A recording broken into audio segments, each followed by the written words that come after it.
তাহলে মোল্লা কারা জানার দরকার আছে না নাই? জোরে বলেন আছে না নাই? মোল্লা কারা আজকে থেকে মুখস্থ করেন। যার মূলে আল্লাহ কারণ আছে দেন দেন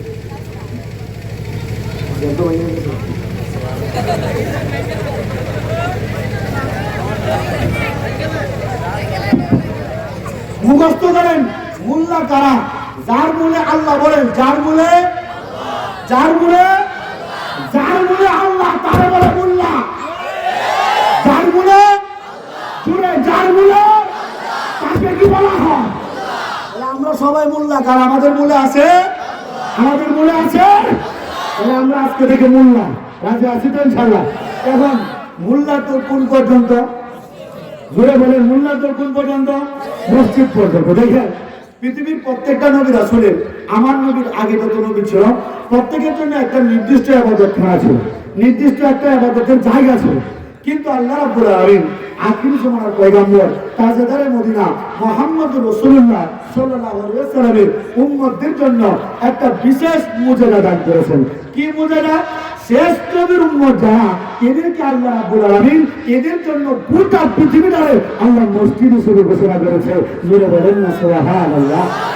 মসজিদ হলো সেই জায়গা যেখানে সাজদা চলে, সাজদার জায়গা হলো মসজিদ। আপনারা যেখানে বসছেন এখানে কি নামাজ হবে না? আমরা যেমন হুজুরে নিয়ে বসছি এখানে কি নামাজ হবে না? এটা সবই যেখানে দাঁড়ায় আছে এই জায়গার প্রতি কি নামাজ হবে না? কথা বলেন। স্কুলের মাঠে কি নামাজ হবে না? স্কুলের ভিতরে সব জায়গায় নামাজ হবে। আপনার ঘরে নামাজ হবে না? রান্নাঘরে নামাজ হবে না? সব জায়গায় নামাজ হবে। তার মানে বোঝা যায় যেখানে যেখানে নামাজ হবে সেখানে সেখানে মোল্লা থাকবে। কে থাকবে? কে থাকবে? কেমন বলতে পারেন? তাহলে গোটা পৃথিবী যদি আল্লাহ তাআলা মসজিদ বানায়, তাহলে গোটা পৃথিবী যদি সাজদার জায়গা হয়, তার মানে মোল্লার দর মসজিদ মানে কি? গোটা পৃথিবীর মধ্যে মোল্লার দর। আল্লাহু আকবার। জোরে বলেন আল্লাহু আকবার। এখন আমাদেরকে যারা মোল্লা বলে গালি দেয় এরা তো আর মোল্লা না। এরা কি না? মোল্লা না, এরা হলো শয়তানের লোক। এদের ঠিকানা কি? এদের ঠিকানা হলো আমাদের মোল্লাদের ঠিকানা মসজিদ পর্যন্ত। অর্থাৎ যেখানে যেখানে নামাজ চলবে সেখানে মোল্লা থাকবে। আর মোল্লা ছাড়া যার যে জায়গাটা থাকবে, নামাজের জায়গা ছাড়া যে জায়গাটা থাকবে ওটা থাকবে মোল্লা ছাড়া যারা আছে। এখন আপনারা বলেন এই এলাকার সব জায়গায় নামাজ চলে, কিন্তু আপনার বাড়িতে সব জায়গায় নামাজ পড়ে একটা জায়গা ছাড়া, ওই জায়গাটার নাম কি? বাবা রে বাবা, শ্রোতা দেখি বক্তা গিয়ে নিকলাম না মাশাআল্লাহ বানাইছে আল্লাহু আকবার। হ্যাঁ মাশাআল্লাহ। আপনারা জানেন এই পৃথিবীর মধ্যে সব জায়গায় নামাজ চলে, বাথরুম টয়লেট পায়খানারা জোরে বলেন না, সব জায়গায় নামাজ চলে। কোন জায়গা ছাড়া? টয়লেটে নামাজ হয়। কথা বলে টয়লেটে নামাজ হয়?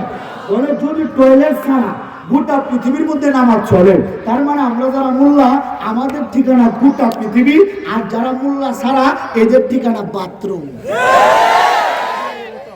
এদের ঠিকানা কি? হ্যাঁ দেখতেছি। এই বাথরুমের লোক কারা? এই বাথরুমের একজন বিশিষ্ট লোক আছে, ওনার নাম হলো মির্জা গোলাম আহমদ কাদিয়ানী। এই নামটা শুনছেন নাকি আপনারা? নামটা শুনছেন নাকি আপনারা? মির্জা গোলাম আহমদ কাদিয়ানী এই বন্ড নিজেকে নবী দাবি করছিল। জোরে বলেন না নাউজুবিল্লাহ। যখন ওনাকে পাকিস্তানের আদালতে তোলা হয় তখন ওনাকে বলা হলো আপনি যে সত্য নবী, এর পক্ষে আপনার কোনো যুক্তি আছে? বলে আছে। যদি আমি সত্য নবী না হই তাহলে আমি যেন বাথরুমে করে বলি। কি বলছিল মনে আছে হুজুর? কই বলছিল? কই বলছিল? হ্যাঁ, গোলাম আহমদ কাদিয়ানী এটা বাথরুমের ভিতরে বমি হইতে হইতে, দাস্ত হইতে হইতে, ডায়রিয়া হইতে হইতে এটা টয়লেটের ভিতরে মারা গিয়েছিল। তার মানে বোঝা যায় আমরা যারা মোল্লা আমাদের গোটা পৃথিবীর মধ্যে, আর যারা মোল্লা ছাড়া কাদিয়ানীর গোষ্ঠী এদের ঠিকানা হলো বাথরুমের ভিতরে। এই কাদিয়ানীর গোষ্ঠীদেরকে স্পষ্ট করে বলি, আগের দিনের ঘটনা নয়। হাসিনার লোক হিসেবে তোমরা দেশের মধ্যে অনেক অরাজকতা চালিয়েছ, তোমাদের বুবু জবান করে পালিয়েছে। কাদিয়ানীর বাচ্চাদেরকে স্পষ্ট করে বলছি, আমার পূর্বদলার মাটিতে 1 ইঞ্চি জায়গার ভিতরে যদি একটা কাদিয়ানী পায়, একবারে পায়ের নলি থেকে বাইরেতে বাইরেতে মাথা পর্যন্ত সাইজ করবেন ইনশাআল্লাহ। পূর্বদলায় কাদিয়ানী নিষিদ্ধ, কাদিয়ানী পাইলে মার মার মার মার। কারা কারা নারায়ে তাকবীর, কাদিয়ানী রাস্তা না, কাদিয়ানী রাস্তা না। তাকবীর। সব কথা কাদিয়ানি এবং পূর্ববেলা নিষিদ্ধ। আমার এরিয়ার ভিতরে যদি কালি কোন একটা কাদিয়ানির বাচ্চা ঢুকে হয় মুসলমান, সব মুসলমান এক হইতে তৈরি আছে তো ইনশাল্লাহ। সবাই এক হইতে তৈরি আছে তো ইনশাল্লাহ। আল্লাহু আকবার, জোরে বলেন আল্লাহু আকবার। পূর্ববেলায় কাদিয়ানি নিষিদ্ধ। আমি ডাইরেক্ট ঘোষণা করলাম, ওই যুবক কাদিয়ানি ভাইলে কালিম ভাই, কালিম ভাই, কালিম ভাই রাজি আছে তো ইনশাল্লাহ। কাদিয়ানের একটা ভাই আছে, কাদিয়ানির একটা জাত ভাই আছে, নাম বলতে পারেন কেউ? কাদিয়ানির জাত ভাই, হ্যাঁ কাদিয়ানি। কাদিয়ানির জাত ভাই কোনটা? কাদিয়ানির জাত ভাই কোনটা? আমাদের এলাকায় নিষিদ্ধ। বলতে পারেন কে করছে? আমরা করছি।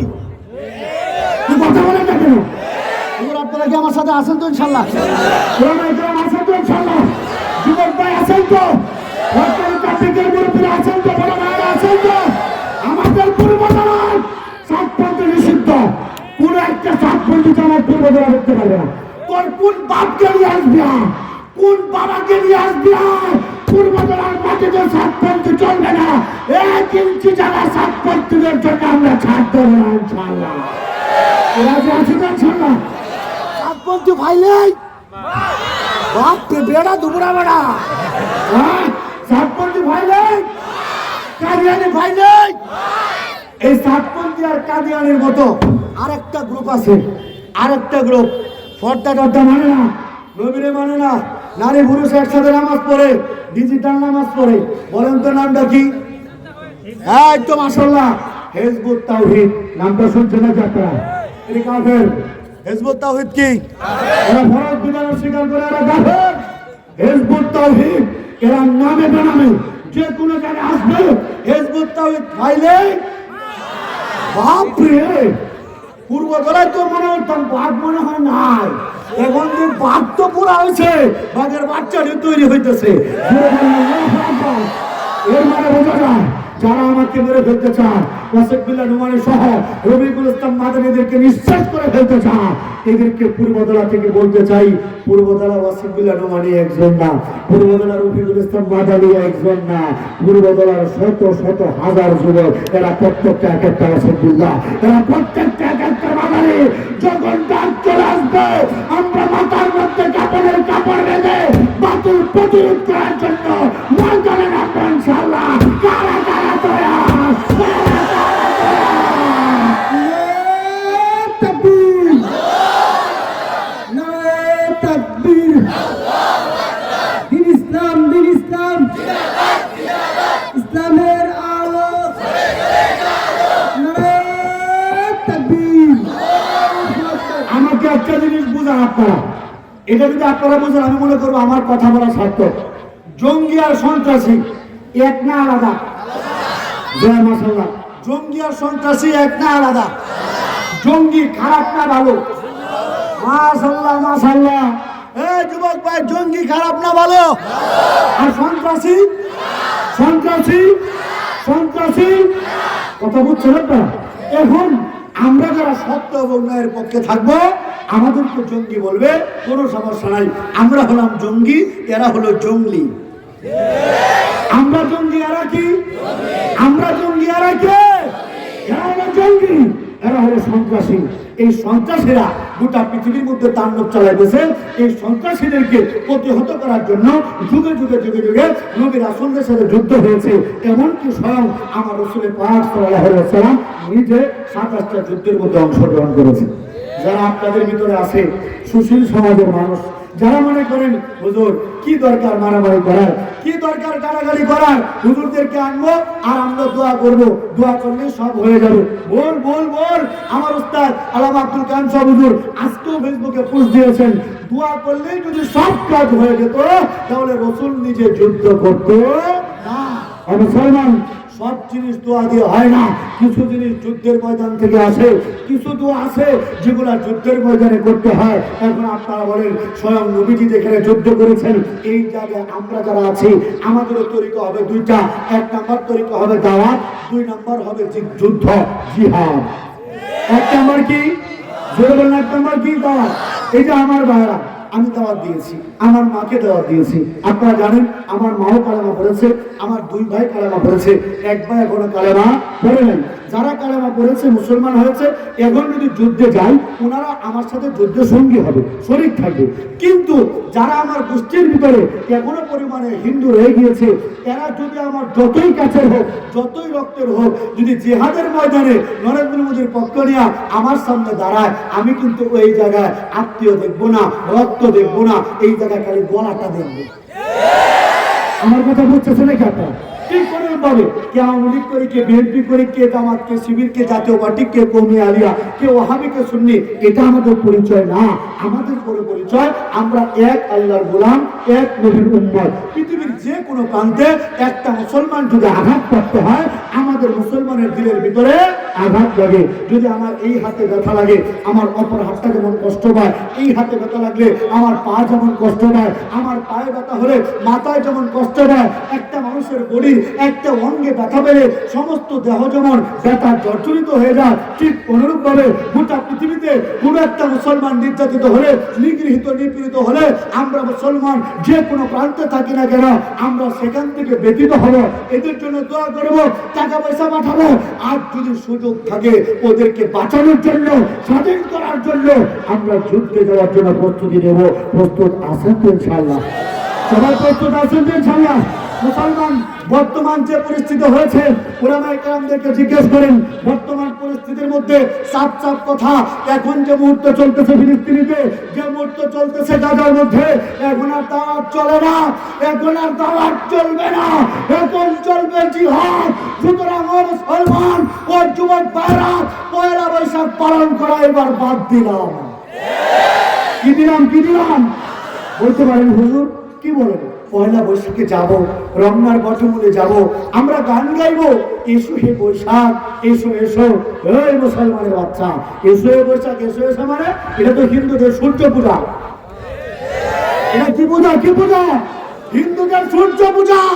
এরা সূর্যের পূজা করে, সকালবেলা সূর্য ওঠার সময় এসো হে বৈশাখ বলে গান গায়, লক্ষ্মীর মূর্তি বানায়, গণেশের মূর্তি বানায়, এগুলোর মাধ্যমে শিরিক করে। কারণ হিন্দুদের লক্ষ্মীর বাহন হলো এটা। মুসলমান এগুলা মুসলমানের বাচ্চা করতে পারে না। এই ব্যাপারে বিস্তারিত বয়ানের সময় নাই, আমি শুধু একটা কথা বলবো, আমি হিন্দু থাকা অবস্থায় পয়লা বৈশাখে গরুর পূজা করতাম। কি পূজা করতাম? গরুর পূজা। গরুর পূজা। পয়লা বৈশাখ মানে হলো হিন্দুদের গরুর পূজা। বছরের এই দিনে গরুর পূজা করা হয়। আপনারা মুসলমানের বাচ্চা হয়া যেগুলা এবার পহেলা বৈশাখে যাবে, এটি সবই গরুর বাচ্চা। কথার মতো কথা একটাই শোনে, আল্লাহ আমার কথা ঠিক আছে তো ইনশাআল্লাহ? আমরা যারা আছি আমাদের কি নিয়ম? এবার কি পহেলা বৈশাখ করবো? ধরে বলেন পহেলা বৈশাখ করবো? অষ্টমী বারণী এগুলা করে গুণা করবো না? মুসলমান না, আমাদেরকে প্রস্তুতি নিতে হবে, জঙ্গি হওয়ার প্রস্তুতি। কি প্রস্তুতি? কথাটা তো ভয়ঙ্কর কথা, এগুলা নেতা ছেড়ে দিলে আমার নামে আবার মামলা হতে পারে, কিন্তু আর পরে সত্য কথা আমাকে বলতে হবে। মুসলমান, আপনি প্রস্তুত হয়ে যান জঙ্গি হওয়ার জন্য, আপনি প্রস্তুত হয়ে যান খালেদ বিন ওয়ালিদ হওয়ার জন্য, আপনি প্রস্তুত হয়ে যান সালাউদ্দিন আইয়ুবী হওয়ার জন্য, আপনি প্রস্তুত হয়ে যান ওমর বিন খাত্তাব হওয়ার জন্য। পয়লা বৈশাখে ডিলিট করে দিলাম, টিকটক আইডি আনইনস্টল করে দিলাম, ফেসবুক, ফ্রি ফায়ার, পাবজি সব কিছু ডিলিট করে দিলাম। ও যুবক ভাই, ফিলিস্তিনের গাজার মুসলমানদের উদ্ধার করার জন্য, ফিলিস্তিনকে মুক্ত করার জন্য, মাথার মধ্যে ফিলিস্তিনের পতাকা পেঁচিয়ে আমরা ফিলিস্তিন আক্রমণ করার জন্য যার যা কিছু আছে তাই নিয়ে ফিলিস্তিন যাব। কারা কারা দয়া, কারা কারা দয়া। নারায়ে তাকবীর, নারায়ে তাকবীর, আল্লাহু আকবার, সাবিলুনা সাবিলুনা আল জিহাদ আল জিহাদ, নারায়ে তাকবীর, আল্লাহু আকবার। কথা সাবধান, কথা পরিষ্কার। জিহাদের জন্য ডাক আসবে, জিহাদে যাবেন। জিহাদের নিয়ত যাদের নাই, যাদের ভিতরে শাহাদাতের মরণের তামান্না নাই, বলে গেলাম এরা সব মুনাফিক। এরা কি? এরা কে? মনে রাখতে হবে মুসলমান। বলতে পারেন হুজুর মনের জিহাদ বড় জিহাদ, নির্বাচনে সিলমারে বুটমারে এমপি হয়ে গেলাম, এটাই জিহাদ। বুড়ার ডিম, এটার নাম গণতন্ত্র, এটা শিরিক। সকল ক্ষমতার মালিক জনগণ না, সকল ক্ষমতার মালিক আমার আল্লাহ। তন্ত্র মন্ত্র দিয়া আর নির্বাচন করে কখনো ইসলামী হুকুমত কায়েম করা যায় না। ইসলামী হুকুমত কায়েম করতে গেলে তলোয়ারের কোনো বিকল্প নাই, AK-47 কোনো বিকল্প নাই। ও মুসলমান, আমার টাকা পয়সা কম, এই জন্য লাড়ি নিয়ে ঘুরি। অনেকের ভিতরে চুলকানি, অসিকগুলা লাড়ি নিয়ে ঘুরে কেন? কারণ টাকা পয়সা কম। টাকা পয়সা হবে, AK-47 কিনবো, গ্রেনেড বোমা কিনবো, এরপর ময়দানে নামবো ইনশাআল্লাহ। আমার সাথে যুদ্ধে যাওয়ার জন্য কারা কারা তৈরি আছেন? ডাক্তারে ময়দানে যাবেন। আল্লাহু আকবার, নারায়ে তাকবীর, অ্যাকশন, মুসলমানের অ্যাকশন, জঙ্গিদের অ্যাকশন, নারায়ে তাকবীর। আল্লাহ রাব্বুল আলামিন আমাদের প্রত্যেকটা মুসলমানকে জিহাদের জন্য কবুল করেন। দেখা হবে ইনশাআল্লাহ জিহাদের ময়দানে তলোয়ার হাতে। আল্লাহ কবুল করেন। ওয়া আখিরু দাওয়ানা আলহামদুলিল্লাহি রাব্বিল আলামিন। আসসালামু আলাইকুম ওয়া রাহমাতুল্লাহি ওয়া বারাকাতুহু।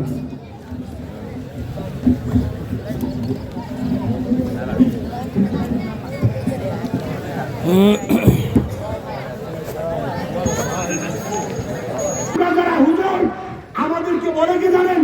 হুজুর আপনারা কি ক্ষমতা নেবেন, কি ক্ষমতা দখল করবেন? আমরা তো ভালো করে জানি মোল্লার তোর মসজিদ পর্যন্ত। কোন পর্যন্ত? মুরব্বীরা কথা বলেন, যুবক ভাই কই? ও আমার পূর্বতলা বাংলা বাচ্চারি কই? যেটা বলেন আল্লাহু আকবার। কথা বলেন। আমরা এই বয়ানগুলো করলে আমাদেরকে কি বলে? মোল্লার দর মসজিদ পর্যন্ত বলে। মোল্লারা তো সর্বোচ্চ মসজিদ। বাবারই বাবা, বিশাল কথা। মোল্লা তোর মসজিদ পর্যন্ত। এক নম্বর কথা, এক নম্বর কথা ওরা বলতেছে এক নম্বর কথা ওরা কি বলে? মোল্লা তোর মসজিদ পর্যন্ত।